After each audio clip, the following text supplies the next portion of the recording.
વડોદરાના દેણા ગામે ગંભીર હાલતમાં મળી આવેલ રાષ્ટ્રીય પક્ષી મોરનું વાઇલ્ડ લાઇફ રેસ્ક્યુ ટ્રસ્ટ દ્વારા સફળ રેસ્ક્યુ કરાયું। જાગૃત નાગરિકો અને સંસ્થાના ત્વરિત પગલાંથી જીવ બચ્યો।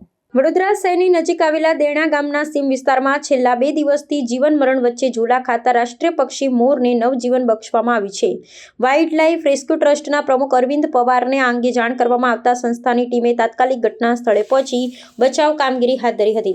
રાષ્ટ્રીય પક્ષીની સુરક્ષાને જાળવણી પ્રત્યેની નાગરિકોની જાગૃતિ અને સંસ્થાની ત્વરિત કામગીરીનું આ એક ઉત્તમ ઉદાહરણ પૂરું પાડવામાં આવ્યું છે। પ્રાપ્ત વિગતો અનુસાર દેણા ગામના નાયબ સરપંચ અઝરુદ્દીન કુરેશીએ સંસ્થાની હેલ્પલાઇન પર સંપર્ક માહિતી આપી હતી કે ગામના અબ્દુલભાઈના ખેતરમાં એક મોર અત્યંત નાજુક હાલતમાં જોવા મળ્યો છે।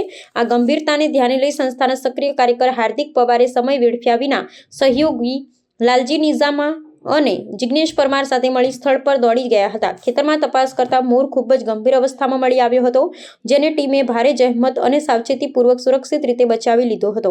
પ્રાથમિક સારવાર અને સુરક્ષા સુનિશ્ચિત કર્યા બાદ રેસ્ક્યુ ટીમે આ મોરને વધુ સારવાર અને દેખરેખ માટે વડોદરા વન વિભાગને સુપ્રત કર્યો છે।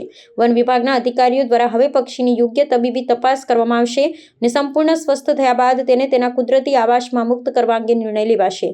વન્યજીવ પ્રેમીઓ અને ગ્રામજનોએ સંસ્થાની આ ત્વરિત અને માનવીય કામગીરીને બિરદાવી હતી, જેના કારણે એક અબોલ જીવનો જીવ બચી શક્યો છે। અમારી વાઇલ્ડ લાઇફ રેસ્ક્યુ ટ્રસ્ટના પ્રેસિડેન્ટ અરવિંદ પવારની ઉપર ગામ દેણાના સરપંચ શ્રી અઝરુદ્દીન કુરેશીનો કોલ આવ્યો હતો કે અમારા ગામની અંદર એક ખેડૂતના ખેતરની અંદર એક મોર ઘવાયેલો છે કે પછી એને કંઈક બીમારી છે કે જેથી કરી ચકરી ખાઈને પડી જતો હતો।